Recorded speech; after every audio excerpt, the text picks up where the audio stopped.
Shalom Akim. This is your brother Samak coming with a quick hit through the spirit and power of Yahweh Shem Yahweh Shai, where all praises and glory is due, and double honors to the elders and apostles, and blessings to the brothers doing this work. And shalom to the sisters out there as well.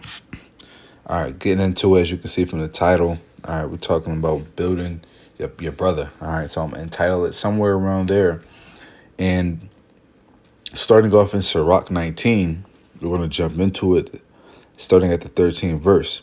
Admonish a friend, and may be he have not done it, and if he have done it, that he do it no more. Admonish thy friend, it may be he that have not said it, and if he have, that he speak it not again. Said, admonish a friend, for many times it is a slander, and believe not every tale. All right. So you want to admonish a friend, all right? So what does that word admonish mean? It means to warn, right? Or a reprimand, right? Basically, it means to rebuke, in other words, all right? But it's a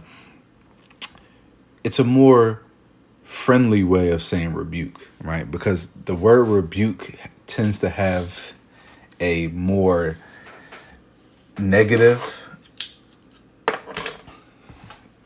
perspective, if you will. So when you think about it, if you say, okay, yeah, he got rebuked, right? It usually stems from a place of wrong, where it's like somebody did something wrong, and then they got rebuked, right? They got corrected, but usually they got disciplined, right? Reprimanded, right? But when you talk about this word admonish, right, it's more so like warning somebody, to advise or to urge, right? So it's more or less like, hey, brother, listen, I advise you, brothers, stay in the crib this weekend because, they're doing a whole bunch of shooting and stuff in the city, for, whatever reason, right? Or, hey, brothers, I know y'all brothers like to go out on the, I know y'all brothers was talking about going out this weekend, but I recommend that y'all stay in the house because of that incident that just happened. Everybody's going to be rioting and shooting and stuff like that. So it would be wise to stay in the crib, right? That's admonishing, right? Because you're warning your brother, like, look, I know you're going to go out and you're going to, you and the brothers are going to go out and get some drinks and stuff, which that's cool. But I recommend y'all don't do it today because of, a particular event, right? So it's more or less like counsel, advise, right? To exhort, if you will. Whereas rebuke is more or less like chastising, scolding, right? It's those different things. Usually in the form of correction. Rebuke is admonish is usually in the form of warning. So we have to do both of those things. And what I've noticed is that a lot of brothers in this truth, they rebuke, but they don't admonish.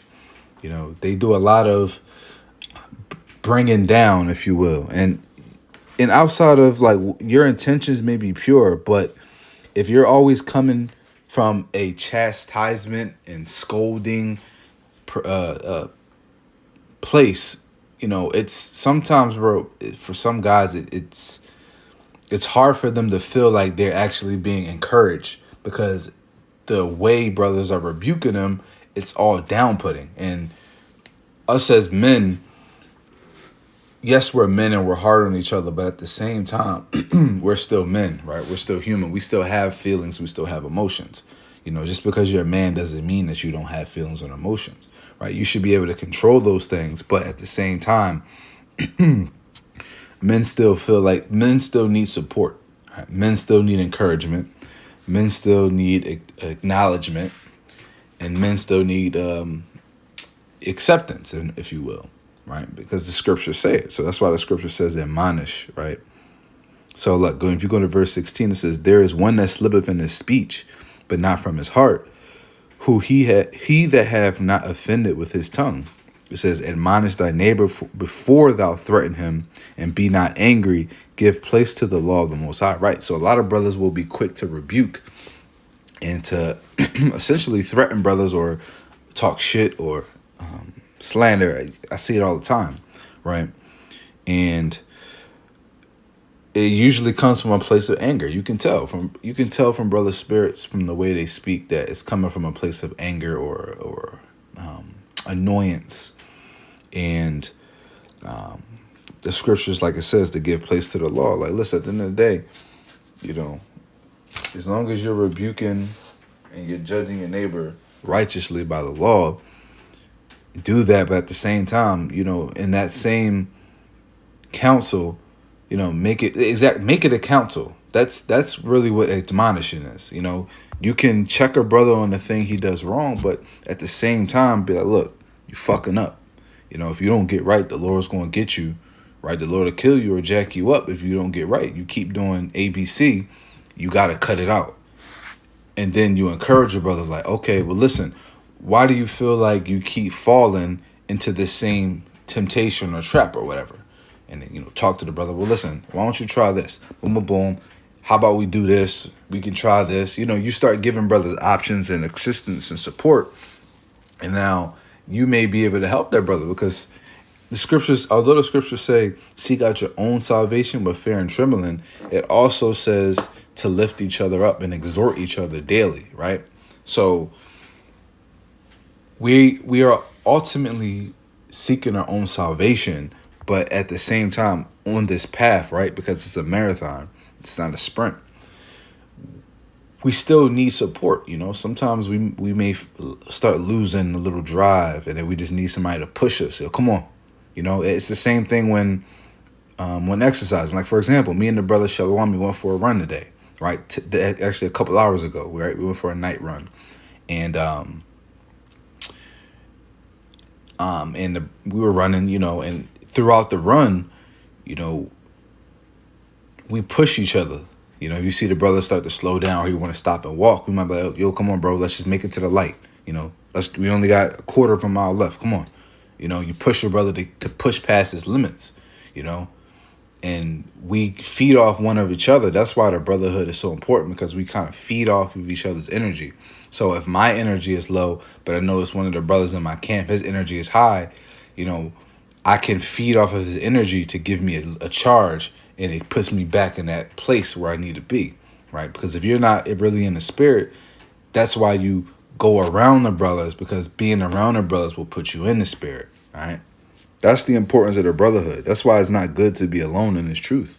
You know, that lone wolf spirit I don't understand the lone wolf spirit. I personally don't.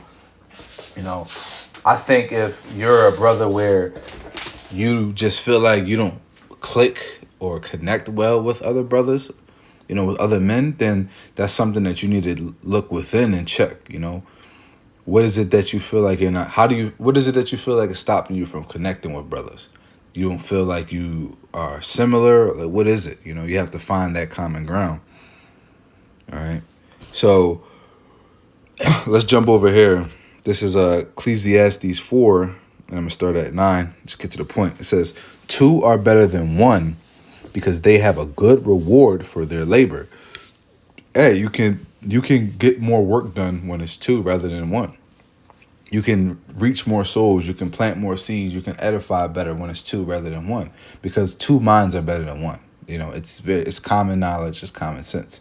If you're on the highways and the hedges and you're talking to somebody, or you're debating, or you're trying to edify somebody on the scriptures or a specific topic, if it's just one person, that brother's delivery may not be what is necessary to get across to this specific person. Whereas if you have another brother with you, y'all can kind of feed off of each other, and that other brother may make a point that clicks, and that point may spark something in you that, you know, you make another point and it clicks, and y'all kind of feed and build off of each other. That's the beauty of the brotherhood. That's why at camp, you know, us and the brothers is beautiful, because when we edify, because you have, you know, 6 or 7 minds, 6 or 7 different spirits, 6, 7 different perspectives. It's all the same thing, but different perspectives. So I may have an analogy or a understanding that a person may click with rather than another brother, right? So that's why it's so important. All right. So verse 10, it says, for if they fall, the one will lift up his fellow. But woe to him that is alone when he falleth, he have not another to help him. Exactly. So if you by yourself in this truth and you fall, well, you don't have anybody that's there to help pick you up. You don't have anybody to help build you up. You don't have anybody that can give you sound advice and give you perspective. You don't have anybody that can actually physically, financially help you. You know, if you're fucked up and you're behind on rent or something happens with your car or whatever it is, if you don't have any brothers around you, you don't have anybody that can help support you. You know, if you need some food, you just had enough. You had just enough to pay your rent for the week, for the month, but you gotta wait a week or two before you get paid. So you kind of like you have no money for gas or food. You may have just enough for gas, but not for food, or vice versa. So then you got brothers that can help you out. Like your brothers can throw you $20. You know, if you got 5 brothers, each brother can throw you $20, $30, and now you got about $100 to $150. You know, and that's enough food if you shop. If you know how to shop and you eat whole foods, $150 for one person can feed you for 2 weeks, man. Especially if you're not a glutton too. You know, you eat 1-2 meals a day. You don't do a whole bunch of snacking. You're fasting for 14 to 18 hours a day. So you know what I mean? Like these are certain things that men, we should start doing. You know, brothers should. I personally, for the most part, I'm not like on a structure, but for the most part, I naturally intermittent fast. I typically eat my first meal anytime between 12 and 2 o'clock. Sometimes later, but generally it's between 12 and 2. And then I'm usually done eating by like 8, 9 o'clock because I work 12-hour days, 12-hour shifts most days. So usually I'm at work 8 o'clock. I'm usually eating my first meal between 12 and 2. Usually it's around like 1. And then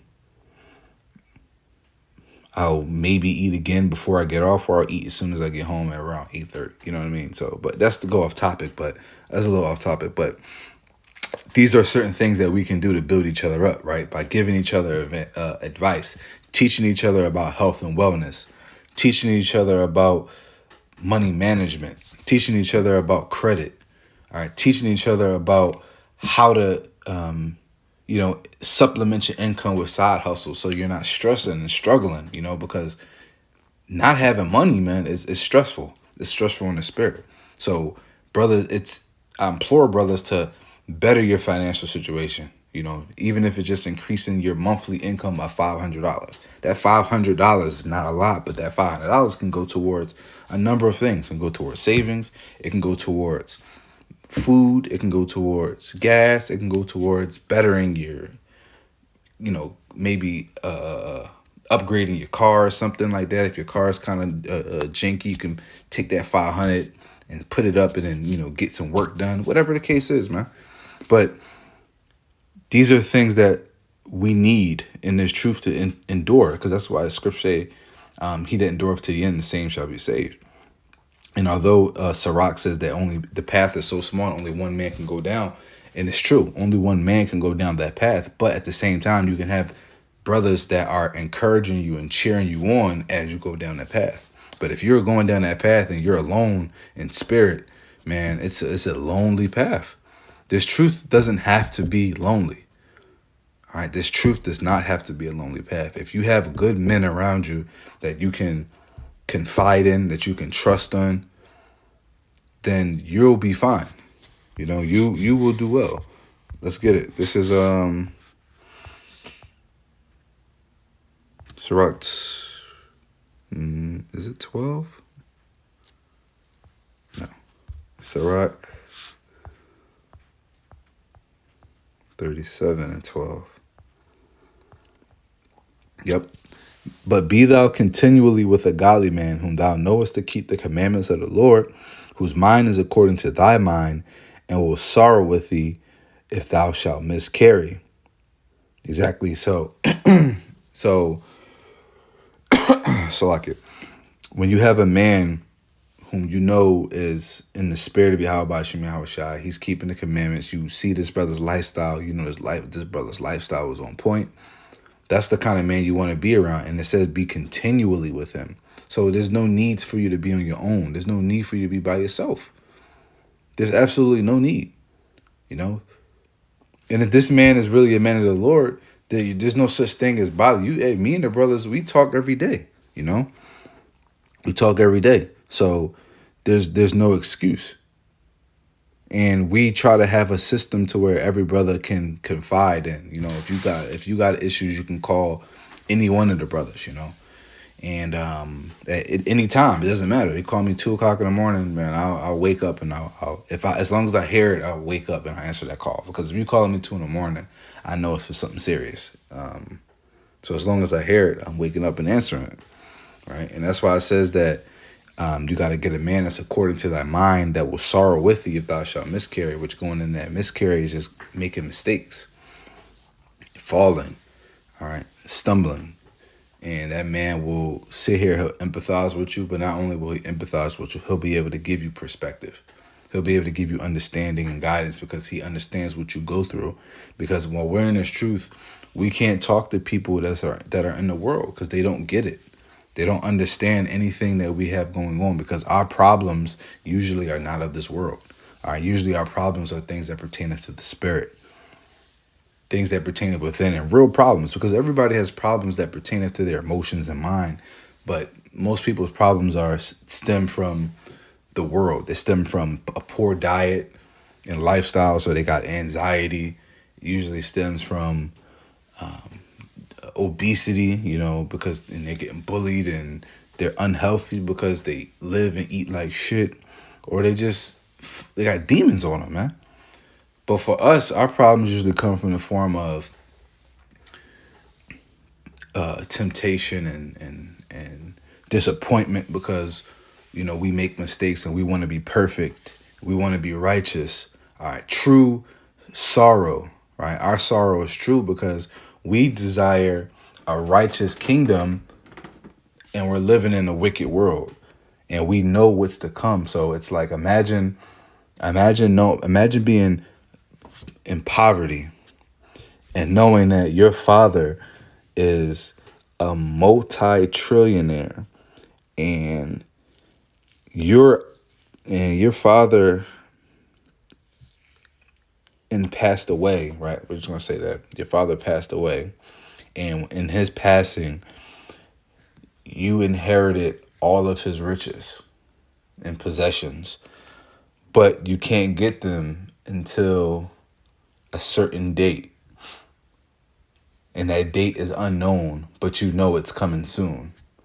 You know, you're just sitting there like waiting, like when's the day? When's the day that I'm gonna get the phone call? You know, you're just waiting on a phone call or a visit. When am I gonna get that call and receive my inheritance, man, so I can get up out of poverty? That's exactly what it's like for us every single day. Watching, praying, and hoping that Yahweh Shem Yahweh Shai makes his return ASAP. But until then, we rely on our brothers to keep us in high spirits, to rely on one another, to lean on one another, and trust in one another. All right, so Lord willing,